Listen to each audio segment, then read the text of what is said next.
just too many surprises in those last 3 episodes, especially 6 and 8, that are just crazy. Big things ahead for Peacemaker Season 2. Hey everyone, this is Digital Charcuterie. My name is James. Thank you so much for stopping by. If you're new to the channel, if you're a fan of the DCU, looking forward to the future of the DCU and Peacemaker, hit that subscribe button, talking about it and discussing it with you guys all the time. So let me know your thoughts on the first episode of Peacemaker in the comments down below. And what do you think of Superman?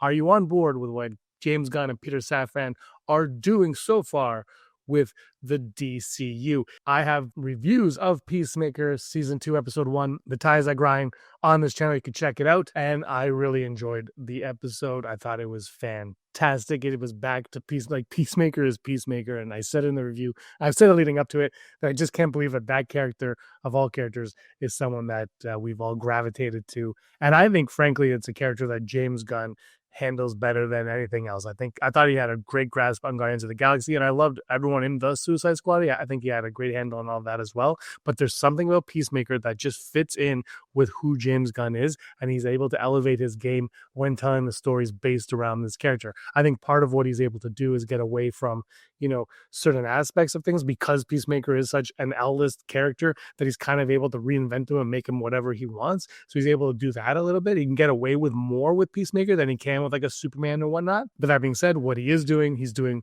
fantastic, and it's being proven by ratings and critical praise. Let's check this out. This is from mbmaxblizz.com. Peacemaker Season 2 achieves 22% viewership growth and a 99% Rotten Tomatoes, becoming one of DC's best reviewed shows. Note, this post contains spoilers for Peacemaker Season 2, potential spoilers, so be warned. Peacemaker Season 2 has premiered on HBO Max. According to Samba TV, the Season 2 premiere of Peacemaker saw a 22% jump in viewership compared to the Season 1 finale. Currently at 99% of Rotten Tomatoes, it is one of the highest rated DC projects ever.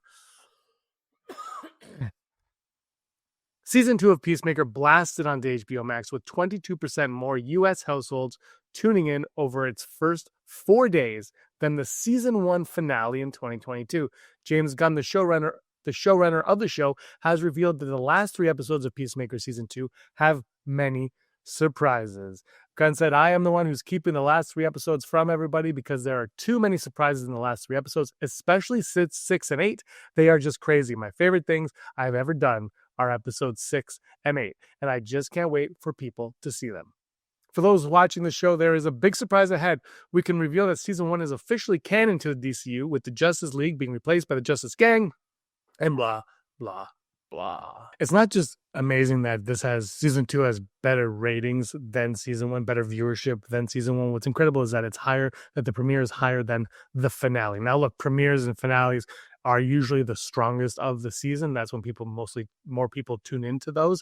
But a Season 2 3 years later being that much strong, 22% stronger than a finale that featured the then Justice League, it's kind of impressive, to be honest. And I think this all stems from the decision that was made to bring in Peter Safran and James Gunn to restart the DCU, essentially, even though, it's a soft relaunch, but still relaunching it.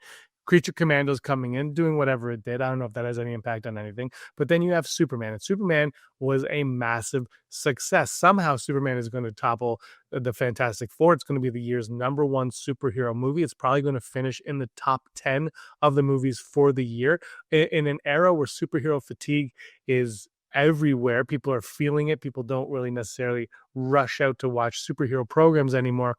You have Superman dominating the box office, passing 600 million worldwide, and being one of the first ones to DC since 2017 or 2018 to do so. So the best DC movie since the pandemic, and the best one years before the pandemic as well. DC was on a strong rapid decline. People had lost their faith in the studio, in the characters itself, and yet James Gunn was able to come in and reinvent it and reinvigorate it at all costs. And Peacemaker is the beneficiary of that, and he's the launching pad of all that as well. I think if Peacemaker Season 1 isn't what it is, then we are in a completely different world right now, right? Like if it's not as well received as it was, we're in a completely different world. Peacemaker doesn't exist. Peacemaker season 2, that is, and who knows where Superman is. Gunn or Safran probably aren't given the keys to the studio, so there's a lot at stake there with Peacemaker. But for season 2, I think it's been, with episode 1, a great entry point again into the new DCU, the way that they retcon things from last season into this season. Very minor details that were retcon. Most of it seems like it is going to be canon.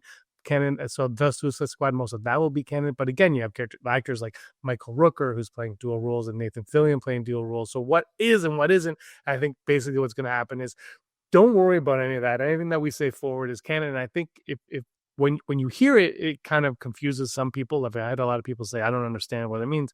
What it means is basically, don't worry about it. It's like whatever you see is official, whatever you don't see isn't, and anything from this point on is. So anything that happened in the past, I would just keep in the past for now and don't necessarily worry about it. Otherwise, it does get to be very confusing and convoluted, and you get lost in it, and then you start to do the math, and you're like, this doesn't add up. The math isn't mathing, and that's not the point of this. You're supposed to have a good time watching these shows, especially something like Peacemaker, which should just be a fun time.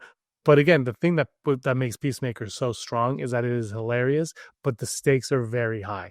People are in danger. You feel that. You understand that there are stakes here. Unlike other superheroes stuff where you're like, everything's going to end up fine. You don't know where people are going to end up. The world is in danger for the most part, and Peacemaker brings it in. And because of the hard R rating, you get like, your orgies, you get your swearing, but you get the blood, you get the danger, you get all of that in this, and it grounds the DCU using a comedy in a strange way, where Superman is your Saturday morning cartoon. This is your late night TV drama that, the kids go to bed, we're going to watch some Peacemaker, and the kids kind of stand at the sit on the stairs, looking down, peeking out through the banisters, like, hey, what's going on? What's going on? What's on that guy's helmet? So I think, look, they're on a great course with this series. I think if they keep it up, which the reviews are saying they are, like people have seen episodes 1 through 5, what's coming up in 6 and 8, I cannot wait. I think we're going to get Superman for sure, and it sounds like Blue Beetle's on his way. I'll have a preview of episode 4 later tonight, actually, a preview for episode 4. Can't wait to talk about that, because things are happening. It looks like Blue Beetle's going to be making his way into the DCU, whether it's episode 2 or not. I don't know. I haven't seen the episodes. Other people have. They might be able to tell you, but we're on a great path. See, this episode is going to clearly be about putting away Peacemaker, Freddy killed from the other dimension. And like James Gunn said, these aren't multiverses. These are other dimensions. There's a difference there, and that's what this series is all about. We're going to find out more about it as the series goes along, but I can't wait. It's glad to see that people are watching this and enjoying this, and it looks like they're going to be here for the long run. It looks like the DCU is strong once again. Thank you so much. Let me know your thoughts in the comments down below. Thank you so much for watching, everybody. Hit the like button, subscribe button, and until next time, may be the master of your own universe.